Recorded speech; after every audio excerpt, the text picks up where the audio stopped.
heard this saying, every trigger is a lesson. I haven't had very many negative emotions lately, at least not in comparison to how I used to. I would say a year ago, but really like at least 4 or 5 months ago. I still find myself in like uncomfortable feelings, and every now and then they get a little bit worse than just like sitting in negative feelings for a little bit or for a day or two.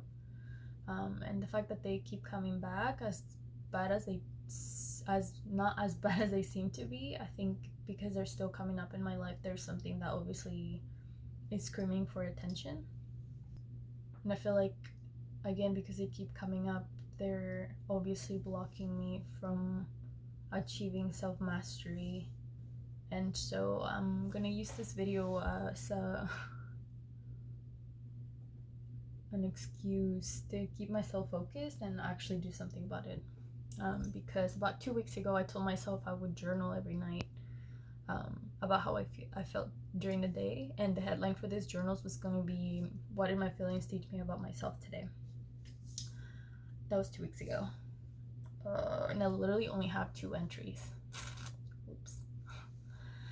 But I always overanalyze myself constantly, so it's not like I didn't exercise this practice, I just didn't write it. And I wanted to write it because I feel like then it would be easier to sort of map out the pattern of why I'm still stuck in this specific negative emotion that I keep feeling. But even with just 2 entries, it was very obvious what the specific thing is and what things trigger it, basically. I kind of mentioned it in my last video as well. So we're about to get vulnerable, get some popcorn or a drink or something. I have this thing with feeling unworthy and unsuccessful, and like I said, I mentioned that in my last video. There are many reasons as to why I picked up this belief that I am unworthy and unsuccessful. But we're digging deep here, so I'm gonna go back into my childhood. I remember being really young and my mom would tell me how my dad didn't want me because I was a girl. And like at the time it didn't really mean anything. It was just like, okay, whatever, like it's not like he's in my life anyway. And then just the relationship I had with him growing up didn't really prove otherwise, that like he did want me or didn't want me because I was a boy, a girl or whatever. Like it just was nothing. So it was nothing then, still nothing now, but it's obviously engraved in my subconscious as to like, I don't know, even like my self-perception when it comes to gender and stuff. I had like gender dysphoria for a while. I can make a video about that later, but you can see how that like could have played out in me feeling unworthy and unwanted even. Also, again, something that like seems little, but it was actually kind of a big deal for me because I heard it constantly. I was a pretty tall kid growing up. I was always like the tallest in my class, even when like kids would get held back a year or two, like I was still taller than them. I think I stopped growing at like 12 maybe. So up to then I was always like the tall kid. And so I would often hear, I don't know if it was teachers or just older people, or I don't know, like I would always hear like, oh, that girl is too big to be doing that, or she's too old for that, or whatever. Like I was literally 4 and I was expected to act like an 8-year-old. Excuse me. Like I belong in the dirt over there with the rest of the 4-year-olds. But no, I needed to behave and stuff. Also around this age is when other things that I'm not comfortable talking about in video started happening. But because of these things that were happening, I kind of learned to dissociate. And I think this is also when I stopped trusting. I mean, my mom's conditioning was always like, don't trust people, like people never have your best interest in mind. So I think just with like hearing her say that and then that happening, obviously like made it very real for me. And then just this state of dissociation kind of just became the norm for the rest of my life, and I didn't really become aware of it until maybe like 3 years ago, maybe less, maybe like 2.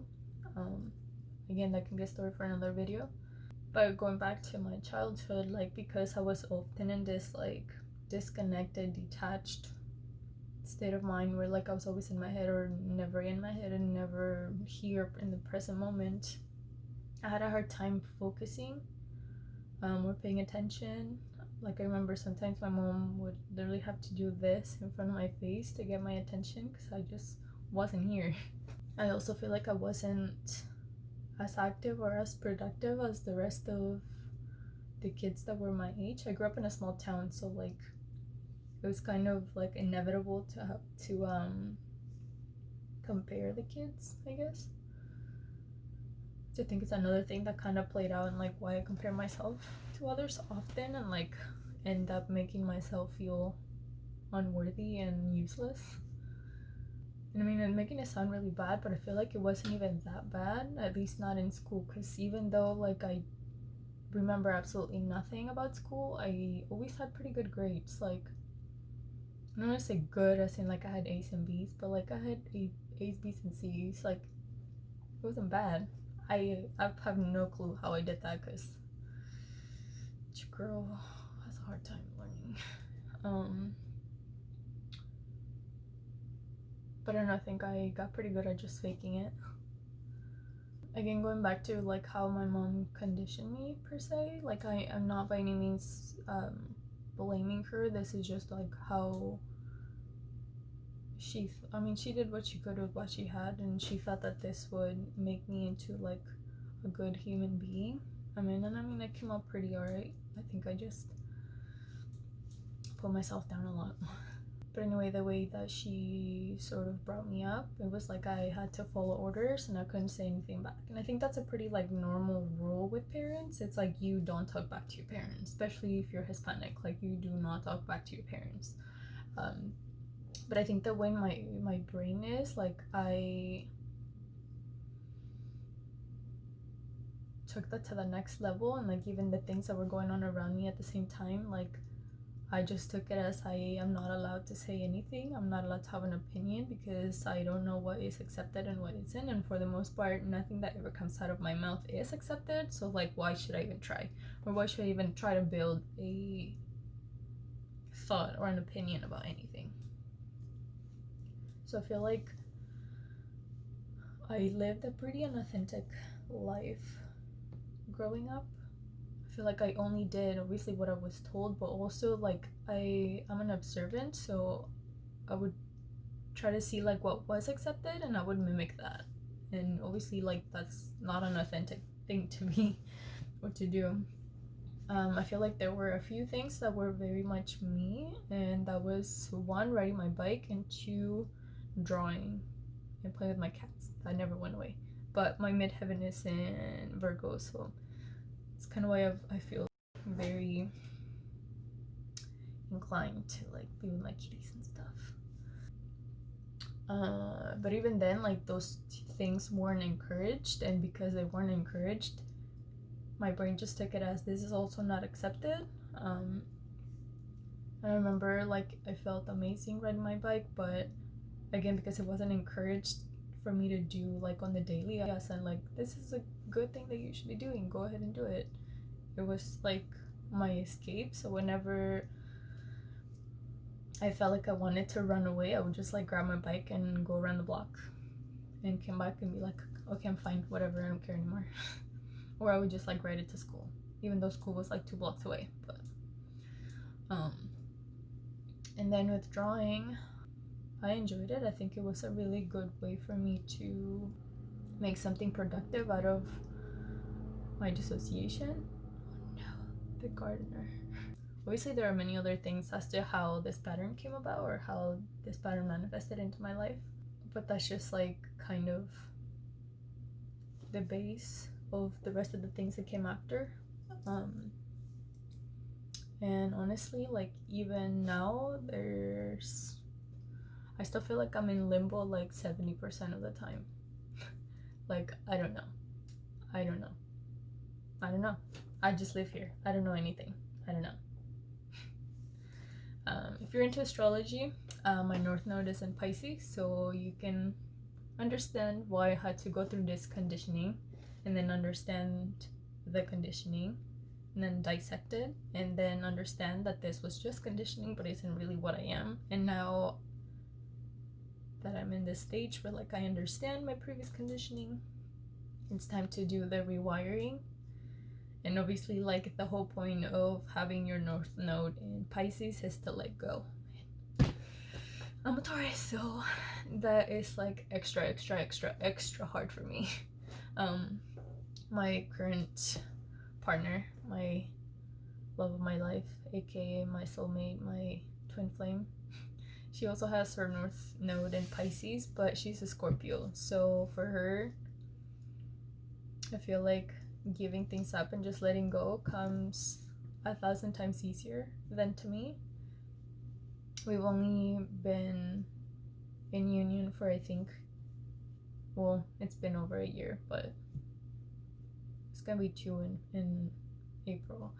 But just to see the growth that she's done, and like how she's like achieved so much like self-mastery since I met her in the flesh, because I knew her online but not in person.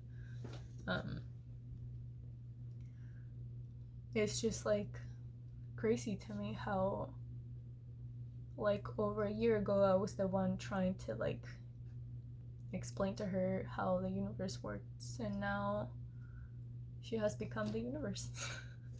And I'm still here trying to like figure out how to let go still. But again, that's my purpose. If I had figured out how to let go a long time ago, then I would probably be dead in a different body trying to figure out something else about life. So what can I do? So anyway, I've been trying to get in touch with myself again by relearning how to feel. I think like maybe 2 years ago, that was a very critical process that I had to go through. I've never been diagnosed or anything, but like my dissociation got like so bad that I kind of had a breakdown, and I was like, at this point I'll just try anything to like get myself to feel. So anyway, I'll make a video about that later. But the point with that is I've been trying to like work on myself to rewire myself, and like I had to like even teach myself how to discover my likes and dislikes. I obviously do shadow work almost on the daily, and that's just something that comes naturally to me. I somehow still get triggered and feel unworthy also almost on the daily. But again, it's not as bad as it used to be. Although lately has been feeling like I'm extra sensitive to everything. Like literally I can just like hear someone say something on the internet, and then it triggers me like, oh my god, I'm fucking useless. Like why do I suck at manifesting? And obviously the reason that this is coming up for me now, it's because, well, if you know anything about astrology, that's kind of what the last new one was about. So it's obvious that like I am meant to dig into this and like really process that. Yes, I'm hella wired to feel like shit. And my conditioning is so engraved into my skin that it's gonna take a lot longer than I can probably imagine. But I think I'm at the point where I'm ready for change, and so hopefully we'll make this change happen ASAP. Some of the things that I've been doing to again rewire myself to kind of get out of that state of being in limbo and kind of doing something about it. I've been practicing mantras. I've been practicing words of affirmation and healing sounds to remind myself of myself and my divinity as an individualized source of consciousness. And this is just kind of like, I think, the perfect point in my life, and with the energies that are present, like I feel like this is the perfect time for that. Um, so the whole point of me expressing all of this to you is, well, two reasons. One is, again, I'm using it as an excuse to kind of expose myself, but at the same time, to kind of give some light on the stigma that there is around shadow work. I feel like when people talk about shadow work, they refer to it as like something, I don't know, like a dirty job, like something that nobody wants to do, but we have to do it. And I feel like it doesn't have to be that way. I feel like, if anything, shadow work is so healing. Like, to me, it goes kind of hand in hand with inner child work, because you go into your past, you kind of dissect your past to find the core beliefs of your existence, and then you kind of go back and heal your inner child or your adolescent, whatever. You give yourself that nurturing that you didn't experience while all these things were going on. And so I'm hoping that we can lift the stigma of what shadow work is. Like, I feel like almost every video that I've watched on shadow work, like, they make it seem like this like thing that it's like so heavy that we have to do. But again, if we think of it as nurturing yourself, your older self, or versions of yourself that didn't have that nurturing, that understanding, that validation, then it should be something beautiful. It is something beautiful. I think we just, again, there's just a stigma around it. But anyway, and also going back to the law of oneness, technically you are me and I am you. So me expressing all of this to you, I'm hoping to inspire you to look within your life and see if perhaps there's something that you experience, something similar to what I experienced, and maybe you feel encouraged to look within and find some more core beliefs, change them, do something about them. I know I didn't really offer you things that I did other than like using mantras and stuff. I'm reading this book right now. Shout out to my friend Christian, because I got it when you came to visit me in California. I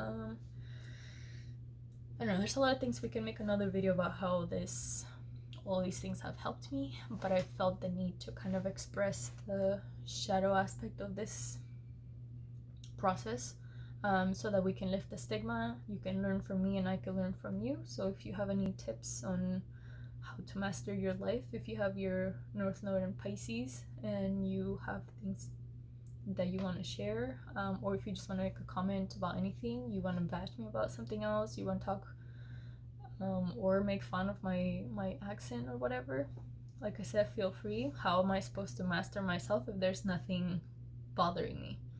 I think Bentinho Massaro says this, of like, remain unbothered. I want to turn that into a sticker or a patch or something. I don't know. I want to tattoo it on my hand so I can remember every day. But like, how am I supposed to master this, like, remain unbothered, if there's nothing bothering me? So again, everything's welcome. This is a space for everyone to feel safe to express themselves. If someone makes a negative comment on something that you commented or whatever, then remain unbothered. Remember that we are all mirrors of each other. So if someone says something that you don't like, then understand why you don't like what they said, and then just let it go. Let it go. That's my purpose. That it's so hard to do, but I'm trying here. Anyways, thanks for watching. This is Contradictions Club TV, where we embrace and integrate duality. I love you. Take care. Namaste. See you in the next video.